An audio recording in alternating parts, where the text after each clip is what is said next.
All right, well, we're about 3 minutes past almost, so why don't we just go ahead and get started then. Thanks everyone for joining us. This is Templates for the Win.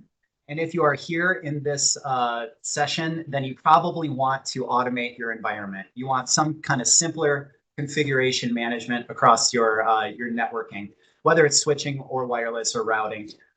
Cisco CatCenter and the templates that it pushes can accomplish that for you. So let's take a look. First of all, who am I? Most of you know me. My name is Andy. I'm a Cisco solutions engineer, and I've been serving the public sector for 3 years now.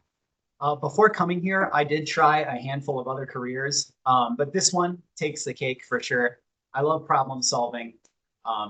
And here on this page, some bits of information about me, if you care to know. And if not, well, we're moving on. This is our rough agenda for the day. First, we're going to talk about why templates and automation matter. Then we'll review the requirements that must be completed before attempting automation, along with the pieces of CatCenter that actually do the automation work. After that, we'll go through the template workflow, how templates are used alongside other automations. Then we'll look at some examples of configuration before jumping into the demo, where we will kick off plug and play on an actual switch right here live. And then we'll build out some Day-0 onboarding templates along with Day N regular templates. And then we will talk about the results of the plug and play and hopefully have some time for questions at the end. But no need to wait to the end for questions. We're a pretty small group here and many of us actually know each other. So just shout them out if you have them. Any questions?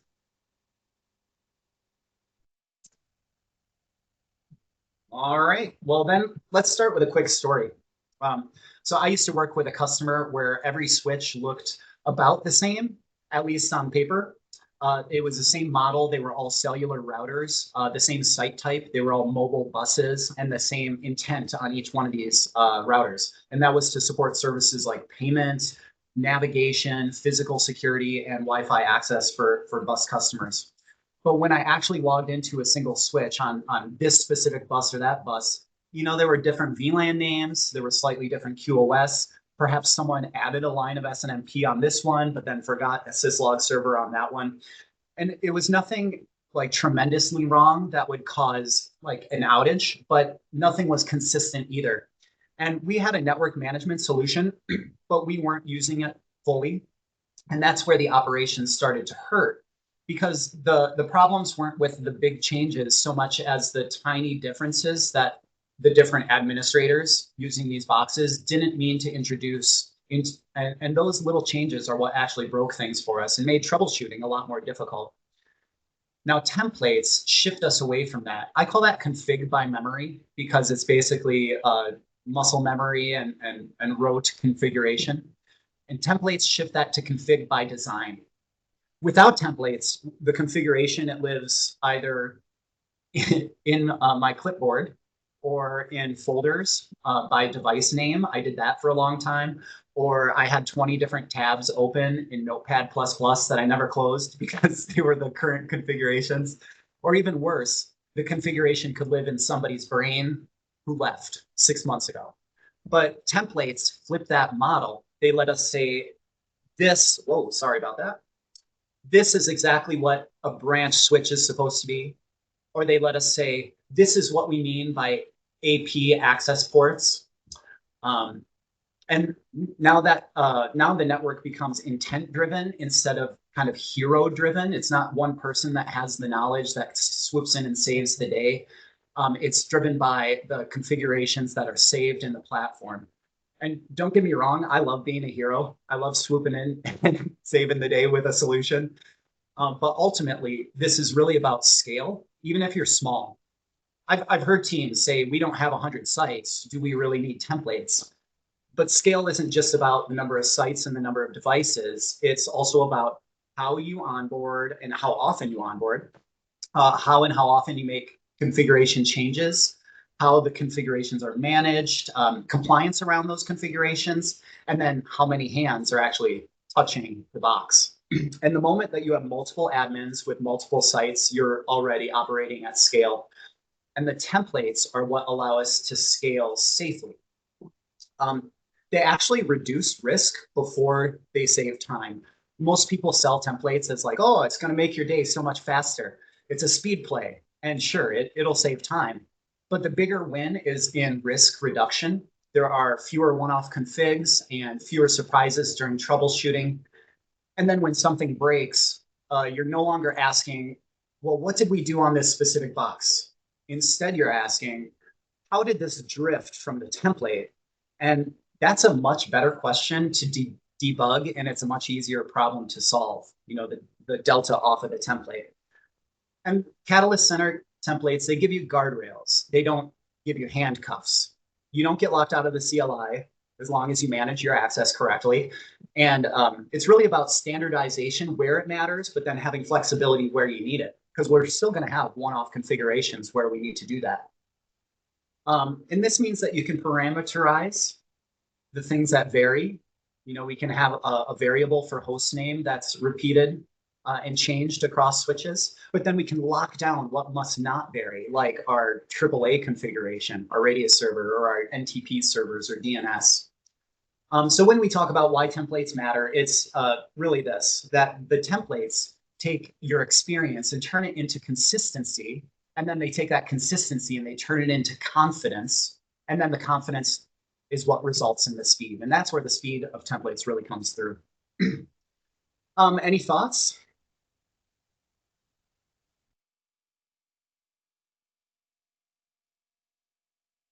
Well, before we go any further, there are a few foundational pieces that we have to configure within Catalyst Center before we can proceed with creating templates and pushing them to our devices. And first up is hierarchy. Everything starts with sites. Sites have to be defined ahead of time because they're how we express where a device lives, and they're how Catalyst Center knows what policies to apply.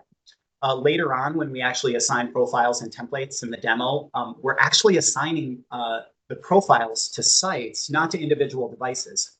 Then we assign the device to the site, and it'll pull the appropriate profile. Next are network settings. This is where a lot of people hit a roadblock with templates because they want to put in their AAA, they want to put in their DHCP and their DNS, but that is already handled by Catalyst Center's network settings tab underneath the design tab. And these are global usually, and they don't change very often. They can be site specific, and Catalyst Center can absolutely do that, but they generally don't change a lot over time. And they're really critical. These are critical configurations for visibility, for security, for manageability, and they shouldn't be reinvented in every template. And that's why Catalyst Center uses these specific configurations within network settings instead of in a template. Now, if Catalyst Center handles it like a network setting, that's intentional. It keeps those templates clean and avoids what we call configuration collisions later. Alongside the network settings are device credentials.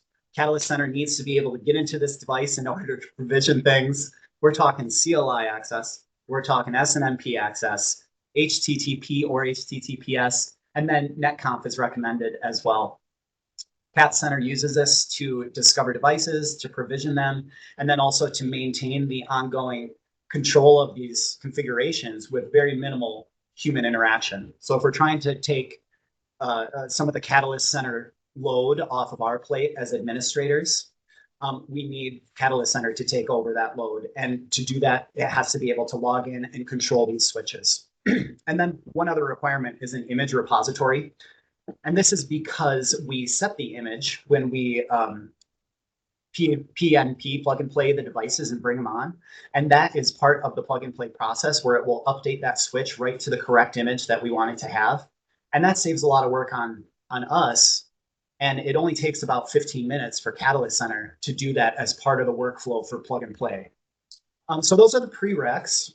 Then we have some components that do the automation. And the first up is the network settings. We mentioned it before, AAA, DHCP, NTP. They're defined in the network settings tab and not in templates, again, because they're global or regional and they tend to stay consistent. And we don't want to break our AAA by overriding our network settings with a template.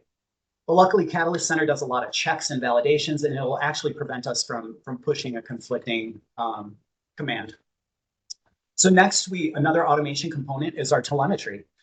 These are automated visibility and monitoring commands. They have to be enabled on the switch. You got to turn the telemetry on the switches. And then they'll be pushed. The commands will be pushed during provisioning. Telemetry includes commands like netflow, commands like SNMP, and model-driven telemetry like gRPC.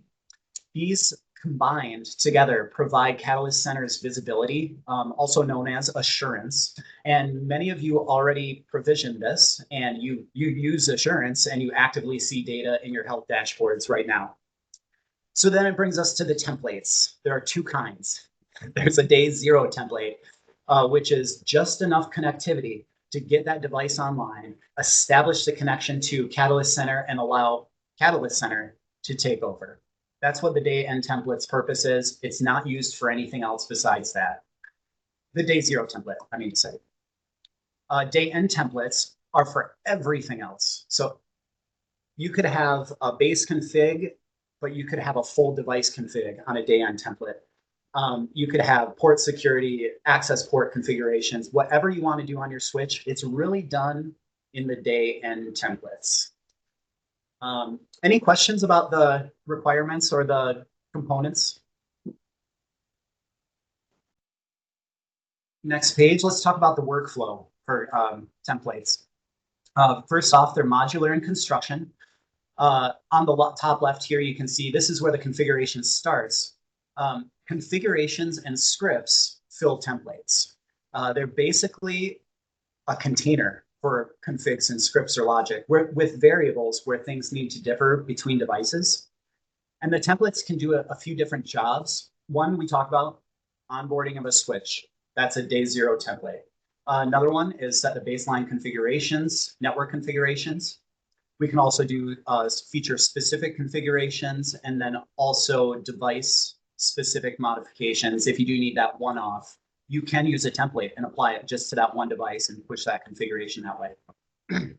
Now, they don't prevent you from logging into the CLI and making changes there either. If a template has a configuration that overrides something you did in the CLI, well, the next time you provision that switch, it will override that command and it'll change it to what's in the template. But if the template does not override that command and you put it on the switch via the CLI, it'll stay there. The second step is that templates, once we have the templates created, we add them into profiles. A profile, again, is just a collection of all the different switching templates that are applied at a site. Profiles include Day-0 templates and Day-End templates, but you can only use one Day-0 template per switch because we really only want one onboarding configuration for that switch. However, you can put as many Day-End templates on a profile as you want. And oftentimes there are many Day-End templates. I organize my Day-End by the feature that I want to apply so that it's easy for me to see the title of the template as, oh, DHCP pools. Great, I want that on my core. I can put that template on there. We use multiple Day-Ends to create a full config, although a Day-End template could contain pretty much a switch's entire config just in one template as well. The third step is that profiles are then assigned to sites, which were previously defined in the hierarchy. And this is where Catalyst Center ties the automation to the site design, and it's why site design is a prerequisite. Also, the device model or tags can be used to further gain further granularity in how the templates are applied to the switches.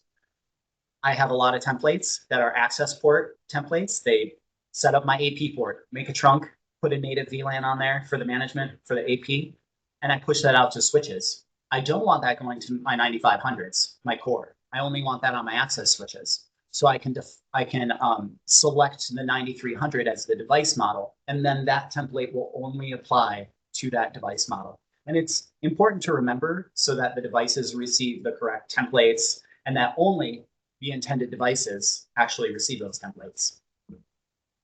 Next up, from 10,000 feet, let's just go through how plug and play works. This is one of the primary use cases for templating, is to bring that switch online and get initial connectivity.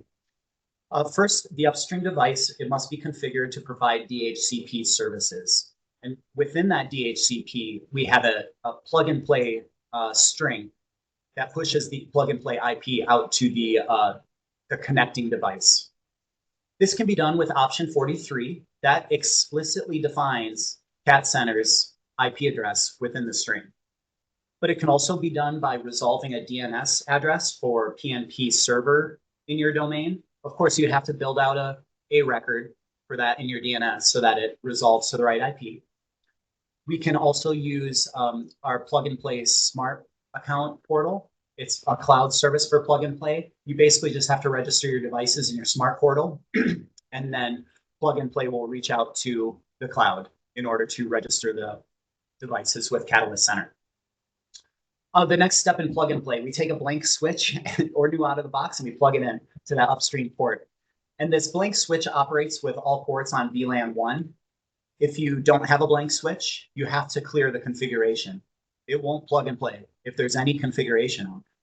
So to do that, I use write erase and then reload the switch. And that will bring up an empty switch and it'll start up with the initial configuration page. On that initial configuration dialog page, the switch will reach out for a DHCP address, upon which the upstream switch serves the DHCP, but also serves the plug-and-play server. Then the switch will reach out to Catalyst Center. Catalyst Center will see the switch reaching out, and we can then claim that switch either manually or with a CSV of serial numbers to host names to IP addresses. And using that CSV, we can automate the claim process.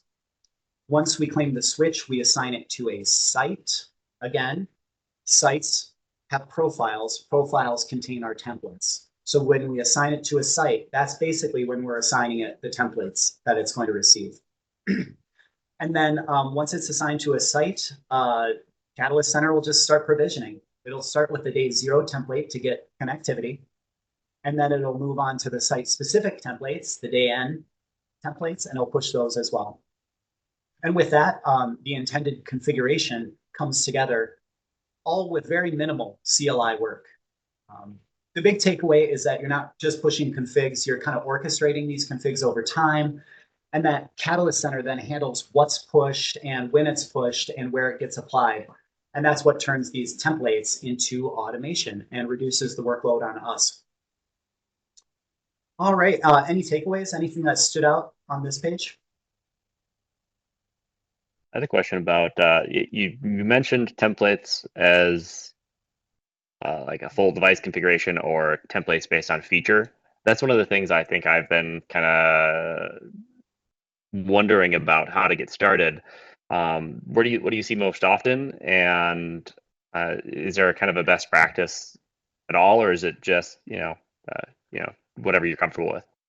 Yeah, most often people do their templates by specific feature, and then they group those features together on a switch in a profile. If we try to do the whole config all at once, we'll oftentimes run into those configuration collisions because, for example, network settings, my AAA server, that's set in network settings by Catalyst Center, and it's pushed through that automation, not through a template. When I first did my templates, I was trying to put in all these AAA servers and I couldn't figure out why it didn't work. So keeping your template, Day-N templates smaller helps us limit the scope of problems. It kind of shrinks the blast radius for what could go wrong. And then we can layer them on top all together in a profile. One other consideration is that some configurations require other previous configurations. So they have to go in a certain order. And for that, they have something called a composite template within a project. And that allows you to declare the sequence in which the Day-N templates are provided. And that's another problem that we can run into, is where we'll try and provision this whole single template with all this configuration, but one of the configurations up top really requires something down below first, and it will error out. And then do you find, so, and then obviously you change a template, or do you set up a specific site typically then to be your test bed? for the push before you would push it to like a global site or something like that, or? Yeah, and it depends on your hierarchical structure, and it depends on the volatility of the template that you're creating. Some configurations are a lot more risky than others to push to a whole environment at once. I would recommend rolling out templates definitely in a test bed first to make sure that they push correctly, and then secondarily that the configurations in the template actually accomplish the outcomes that we're looking for. And then I also do different profiles for different sites. And we'll get a little deeper into this. But I have Cleveland High School and I have Cleveland Middle School. They're each separate sites. They each have a 9500 and a 9300, but they have slightly different configurations. So the Cleveland High School is on this set of VLANs, while the Cleveland Middle School is on this other set of VLANs. So I'll have two different sets of templates that I can push they can be assigned to two different profiles that are assigned to those two different sites.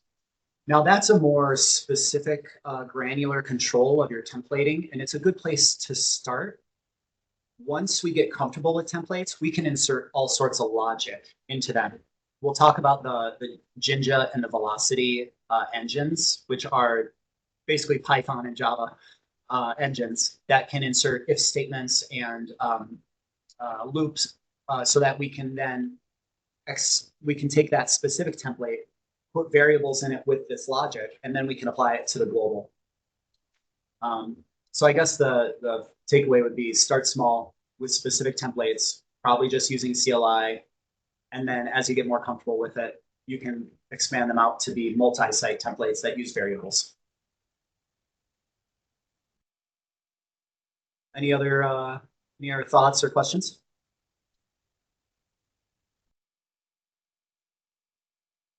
All right, let's take a look at a couple of the configuration examples. So the first thing that we need is the upstream switch has to have DHCP and some other things on it. The first line here is PnP startup VLAN. This tells that upstream switch to use this specific VLAN for plug and play. And that's the VLAN it'll use. It'll serve DHCP for it as well.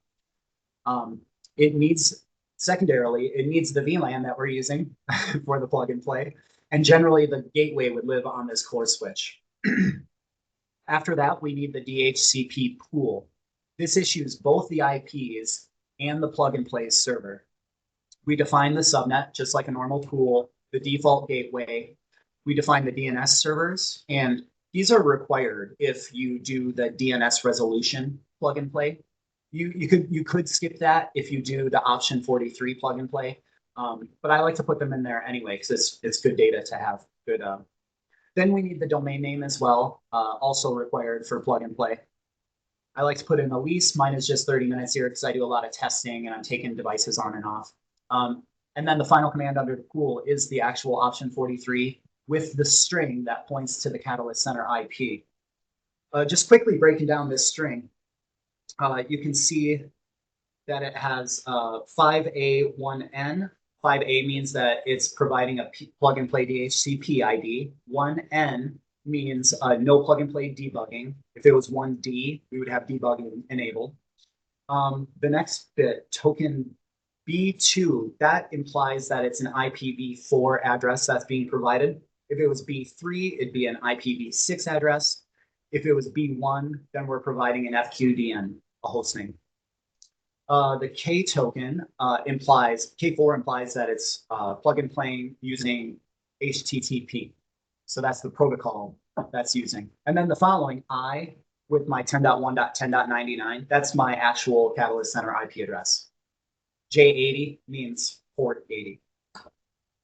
Then we need an SVI for the VLAN 21. This is usually the default gateway living on my core switch. And we need to configure the downlink. Going on to our onboarding template. So the previous was what needs to be configured on the upstream switch. This is what gets pushed to the plug and play switch by CatCenter.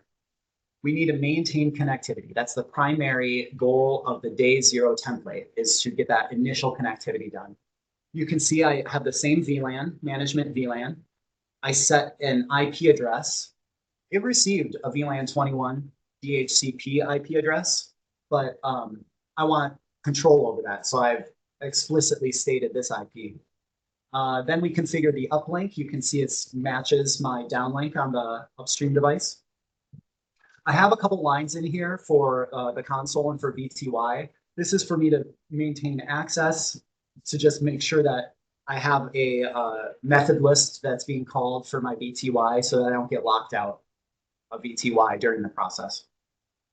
And then I make a couple users because it will push the network settings configured credentials. So that CLI credential that we put in network settings, that will get pushed to these devices during onboarding. But I want a couple extra administrators, so I put those on there. And then the last two commands are for the source interface for the traffic and then the default route. And then here I have some examples of day-end template. This is just an AP downlink that I use. We can do static CLI in these, which is where we should probably start. But then we can introduce variables. And the variables can be input upon the claiming of the switch. It will prompt me for the interfaces variable, and I can type it right in and send it off. But we can also do scripting. I won't go deep into scripting here because this is really an introduction to templates course. But if you are interested in more of the Jinja and more of the velocity functionality, then I would point you towards either Keith Baldwin's GitHub or the Catalyst Center YouTube channel.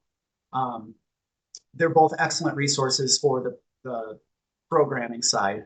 I'm not a programmer. I don't claim to be a programmer. Aaron Donaldson actually recorded the videos for the Catalyst Center YouTube channel. He just refreshed them a couple months ago. There's like 4 different ones on templates that are really excellent. And he is he's local too. He's here in the Twin Cities, and he works with a couple of our customers. I think like Jake's worked with him a few times. So yeah, Aaron's great. He's been very helpful. Yeah, I like that guy. He's been really helpful to me too, prepping a lot of this. This is a lot of data. This is a lot of information. Do you have any questions or anything not making sense on these? So that option 43 plug and play, that hexadecimal string, that the management IP address of the Catalyst kind of converted to hexadecimal, or where did you get it? That is correct. That is my personal Catalyst Center IP address there, 10.1.10.99. So whatever your IP address is, you've put that in there. Okay. And like I said, there's also options for plugin for DNS resolution of plug and play, and also for cloud resolution. So, well, with all that said, let's hop right into the demo. These are the tasks we're going to do today. If you'd like to click along in the instant demo, quick grab this string, snip this right here on the bottom, and you can enter an instant demo and click along with us. But let's start. Whoop. Let me just shrink this guy. The very first thing I'm going to do today, I'm going to kick off the plug and play switch because it does take an amount of time while we build the day-end templates. So I'm consoled into a switch. It's right there. You can see that it has the initial setup happening, so it has no configuration on it. What I'm going to do is go to the upstream switch here, and I'm going to open that. I'm going to no shut that port. Conf T and T10/3 no shut. All right, and now we should see this will kick off in just a moment.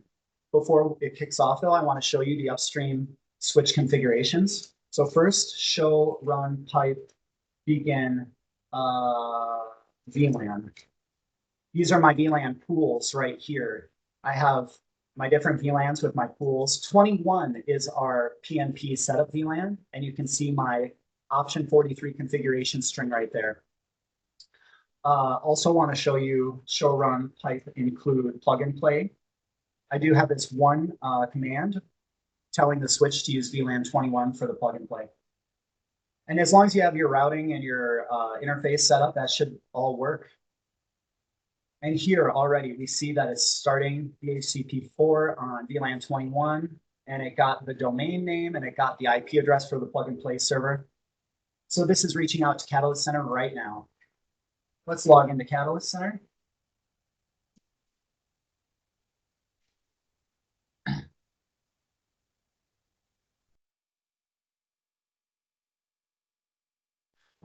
To see devices that are reaching out for plug and play, we go to Provision, Plug and Play, and we can see it coming up right here.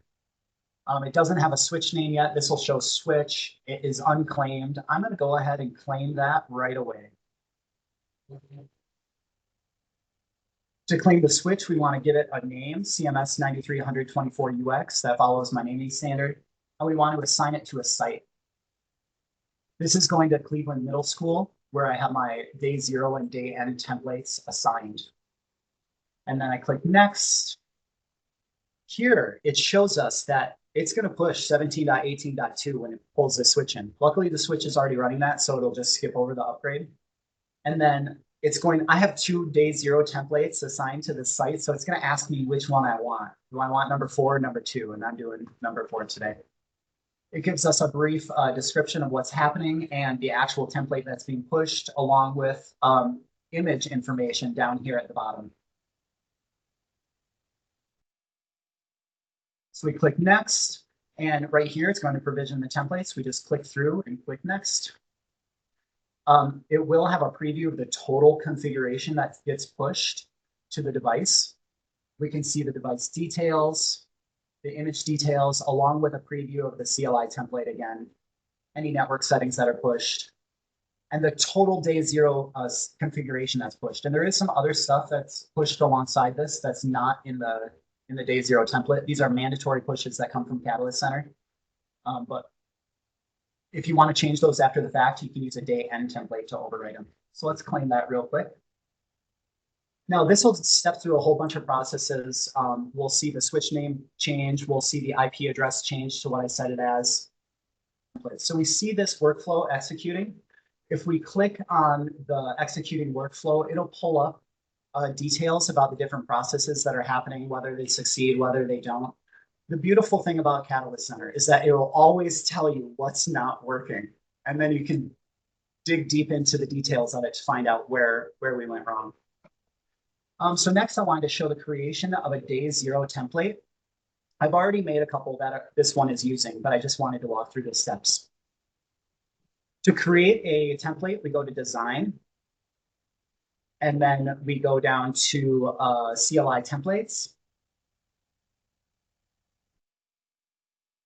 And here we can click on Add in the top right just to add a template. You'll see your whole list of templates here, any projects that they are assigned to. Project is just another logical container for your templates.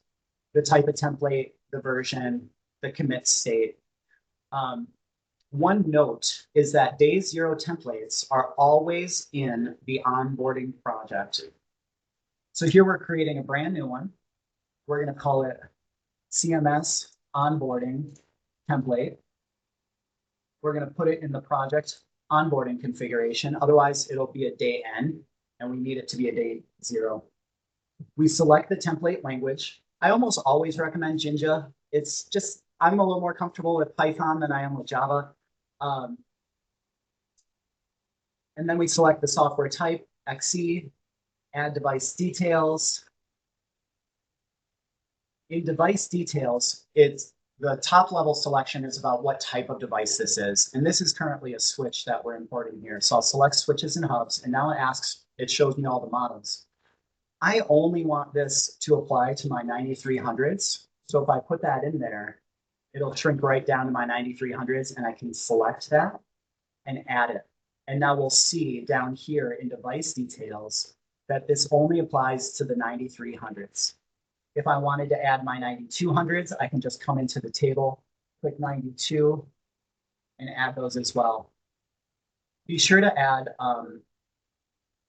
or be sure to pay attention to these device details because they can exclude your switch. If I had only 9500 on there, then my 93s wouldn't receive it. And for example, the 9500 won't receive this because I've selected 93 and 92. Additional details allow me to do the tags at the bottom. This allows further granularity in how that template is applied, whether or not the switch takes the template. I'm not doing any takes today, so we'll just continue. And it brings us basically to a CLI screen, and we're sitting here at the CLI. So we wanted to do a day-0 template. So the first thing we want is that VLAN 21. Then I want to give it a name, management VLAN.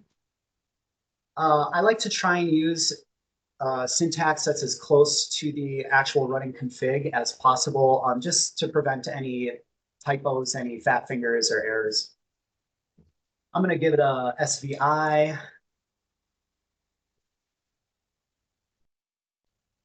Oh, and sometimes, you just caught me there, it'll put in previously typed things. And if you just hit enter, sometimes it changes it. So just be aware when you're creating your templates, throw a space after, and that will prevent you from accidentally selecting a choice that you don't want.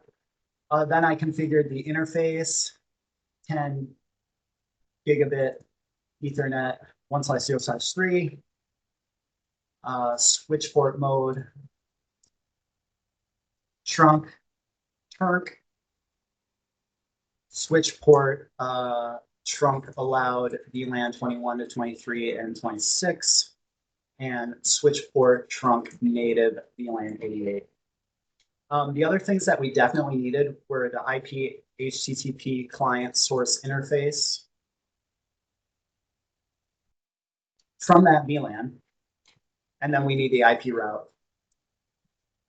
This is like the very base minimum configuration that you would need to do a plug and play deployment. We would save the config, the template, we commit the template, but before we do, notice that it gives me a warning. I got another turk there. It gives me a warning, and that's because it's checking for those conflicts. And if I click this tab, sorry about that, right up in the top, it'll show my design conflicts. VLAN 21 has a conflict. IP address has a conflict. Switch port trunk has a conflict. But if I want to see what the conflicting configuration is, I can hover over this I right here. And it says this conflict is SDA. Now, I'm not running a software-defined access network. I just have a traditional 3-layer network. So I don't have to worry about that. And I can click right through it. And then I can commit. Once the template is committed, then we have to add it to a profile. And that profile has to be assigned to a site. So if I move through the commit, up here at the top, it'll say attach to network profile. I can attach it right here. And here are my available switching profiles. I can just check the switching profile and I can save. And now that day end template is an option for that profile. Switching back for a second, let's go take a look at that plug and play claim. And it looks like it's provisioned already. We can see the new IP address here. And we can see the new name, we see the serial. We even see the site on the right side that I'm in Cleveland Middle School, floor 1, and the date that it was created. So the provisioning of this device, the plug and play portion, is done. But let's take a look at it within inventory. Because after it provisions the day-0 template, it has to provision those day end templates, and that's done here in the inventory. I'll switch to switches, and I can see my switch right here that I named CMS 9300. It does look like provisioning was fully successful, and everything looks green across the board. My application telemetry is enabled, and there are no compliance issues, and it passed integrity verification. So it looks like this went off without a hitch. If I did want to see the details of the provisioning, click right here on See Details, and it'll show what was pushed. Now, if I go over to the switch here, I can log in, and I can do a show run brief. And I can see that it has pushed some of those configurations. Let's take a look at the uplink first. This is all the telemetry that got pushed, all this flow monitor, that's NetFlow. It pushes all my crypto certificates. It handles all of that. As you can see, it pushes air disabled for my SFPs. There's that management VLAN that we created. And then it should also have my interface right here, number 3, has that specific configuration on it as well. But what I noticed is that I don't have my regular network settings. It always requires one additional provision to get those initial network settings pushed along with the day-end templates. So let's just push this right through. Whenever we provision a switch, it'll push all those day-end templates again. So every time we push it, it's going to push those templates to make sure that our configuration is consistent and that it stays true to our plan. Down here, I had a template, a day-end template assigned that had a variable. This is my port authentication template. It's asking for a port range. Well, I want to do ports 14 to ports 15 with 802.1x. And then it asks for the user VLAN, which is also part of 802.1x. That's VLAN 22. Before it's pushed, it'll always give you a confirmation of the settings, and then you can click next. And I'm just going to deploy it right now and submit. Now, it'll take just a second for the day-end templates to push. So in the meantime, let's go back to that PowerPoint where I take a look at a couple closing slides. Some things to remember. We can organize these templates by project. We can also use day-end templates. They should be configured for a single feature, in my opinion, although they can be used for an entire configuration. I think you should build a configuration out of multiple day-end templates that get the features that you want. Be aware of the project, the device type, those tags, because they will prevent these pushes if they don't all match on the switch. Type out the commands like they would appear in running config. Day-0 is really used just for upstream connectivity. Day-end templates have everything else. Profiles can be assigned to many sites, but a site can only have one profile per device type. I'll say that again. So we take these templates, we assign them to a profile. We can only put one profile on a site. Now, if we have a subsite, we can put a more specific profile on that one. And the more specific configurations within the hierarchy will always take precedence over the global configurations. Then provisioning, that pushes the network profile and it pushes the day-end templates. And if a template contains network settings like AAA, it's going to throw an error, it's going to stop you.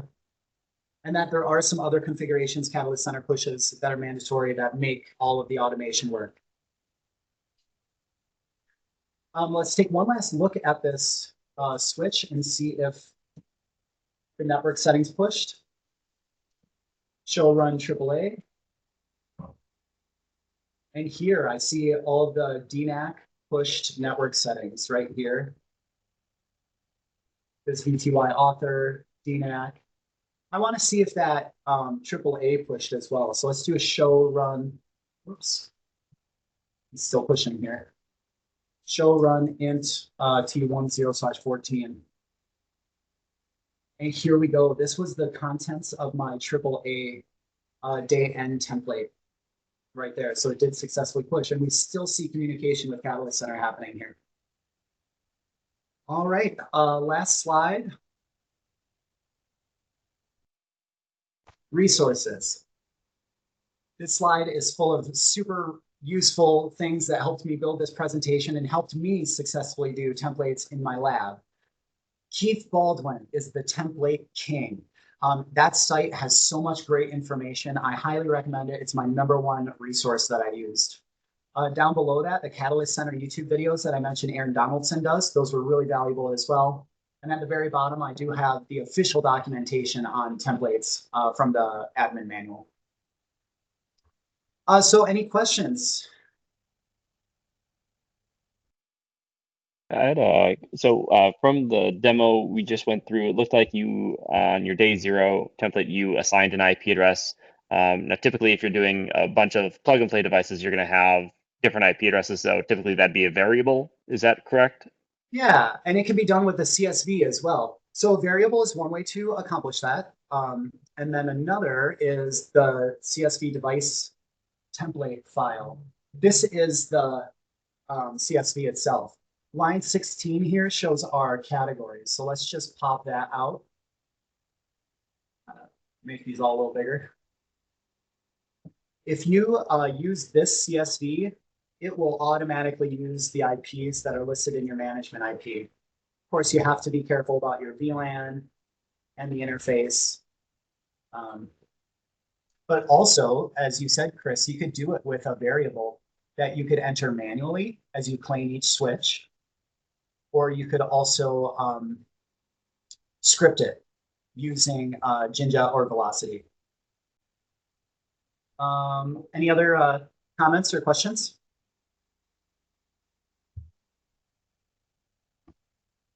Let's just see if that switch has fully provisioned with an inventory.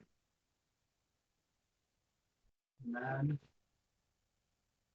yeah, it looks, oh, I did have a failed provisioning. So here's an example where CatCenter will always show you what has broken. If you dive and follow the breadcrumbs,